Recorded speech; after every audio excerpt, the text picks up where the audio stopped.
Di sini itu tidak memandang pandai, miskin, kaya, atau goblok, itu enggak dipandang Mas. Adik nang kene sampean turu ya lah. Yang penting istiqomah. Nah, setelah beberapa kali saya kesini itu Gus Jalal sudah, sekarang kamu pijet saja gitu.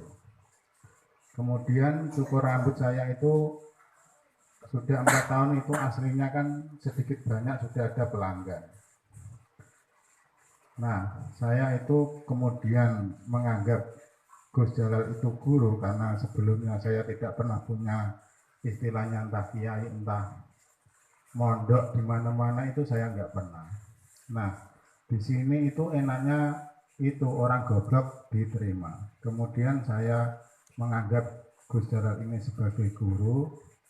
Kemudian Gus Jalal, nah nanti saya apa itu istilahnya pijet ikut saya gitu. Saya itu berpikir nanti diberi teknik-teknik begini, pijet ini caranya gini, itu yang saya kira sebelumnya. Ternyata enggak. Kemudian Gus Jalal itu tiap mungkin apa itu memberi pelajaran kepada saya itu, rene Kang aku pijeti, niati ati noto pijet ben iso ngoten. Nah terus kula nggih angger mijeti mboten wonten teknik-teknik pijet, mboten nggih angger mijeti Gus Jalal. Niki kon ngidak-ngidak nggih kula idak-idak ngoten. Nah terus setelah beberapa bulan itu niatnya dirubah. Niati ben mandi ngoten. Nah terus kula niati ya ben mandi anut Gus Jalal tinggi. Nah terus alhamdulillah niku di luar prediksi ya, karena saya sebagai seorang pemijat itu pun ya selaku saya pijat ya pijat gitu aja. Nah terus dalam memijat itu ada satu cerita ini yang di luar logika saya. Baru sekitar 2 minggu itu ada di desa Pelanaan Jaken sana, itu saya diundang. Orang itu bisu, nggak bisa bicara,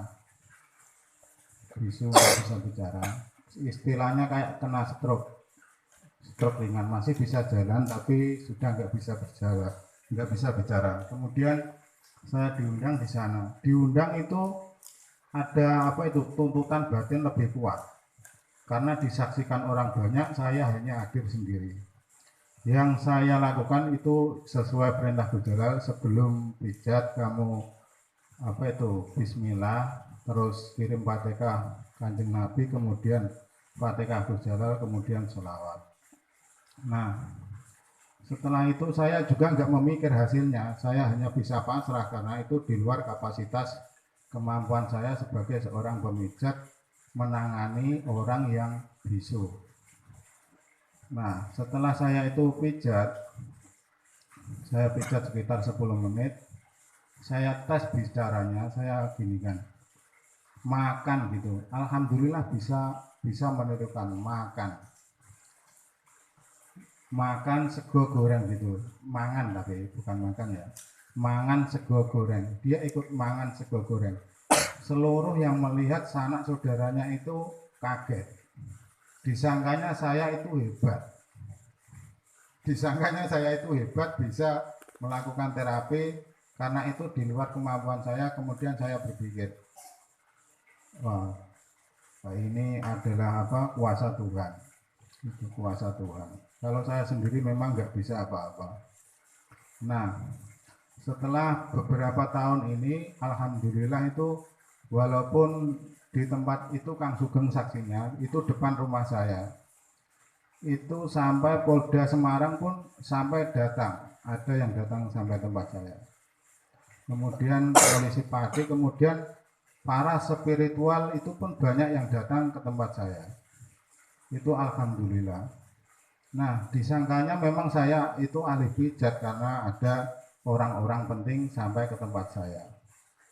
Sebetulnya itu mungkin adalah barokah yang saya dapat karena kepatuhan saya kepada Gus Jalal atau menganggap dia itu sebagai guru saya, kemudian Tuhan memberikan barokahnya, itu pun saya nggak tahu, tapi kenyataannya seperti itu.